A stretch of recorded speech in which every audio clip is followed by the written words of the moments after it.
কিরে মা, তোর বাড়িতে আইলাম, তুই খুশি হবি না? এরকম মন ভরা হয়ে রয়েছিস কেন? এমনি আব্বা, অনেকদিন পরে তোমারে দেখলাম তো, এই জন্য। জামে বাবাজি কো, আউনের সময় একবার মাত্র দেখলাম। খুব বোধহয় ব্যস্ত আছে না? হ, একটু ব্যস্ত। আব্বা, তোমার আর কটা ভাত দেই? না রে মা, পেট ভরে গেছে।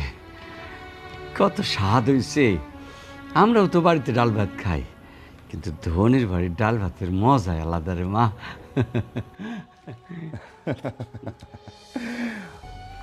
হ্যাঁ বিআই সাহেব, মজা হয়েছে দেখা কিন্তু এই বাড়িতে ঘন ঘন আসা যাইব না। না না ভাই সাহেব, কি যে কন, আমার ক্ষেত খামারে কাম আছে না।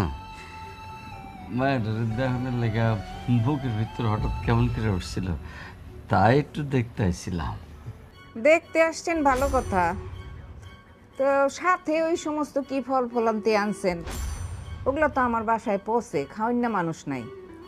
কি করুম কন, নিজেকে গাছের ফল ফলা দিত, মায়ের মুখে না দিয়ে কেমনে আমি খাই? বিআই সাহেব, হ্যাঁ তো মাইয়া মাইয়া কইরেন না। আসলে হয়েছে কি, মায়েরা যখন আপনার কাছে ছিল তখন তো ও গরিবের মাইয়া ছিল। এখন বড়লোকের বাড়িতে আইছে, এখন ওইটাছে বড়লোকের বউ। মাইয়া মায়া কইরা যখন তখন কিন্তু আবার আইসা পড়েন না আমার বাড়িতে। হ্যাঁ? আমার আব্বা তো এখানে থাকতে আসে নাই, তারপর আপনারা আমার আব্বার লোকে এমন আচরণ কেন করতেছেন? আহ মা খুশি, শ্বশুর বাড়ির লোকজনের লগে তর্ক করতে হয় না। খবরদার তর্ক করবি না।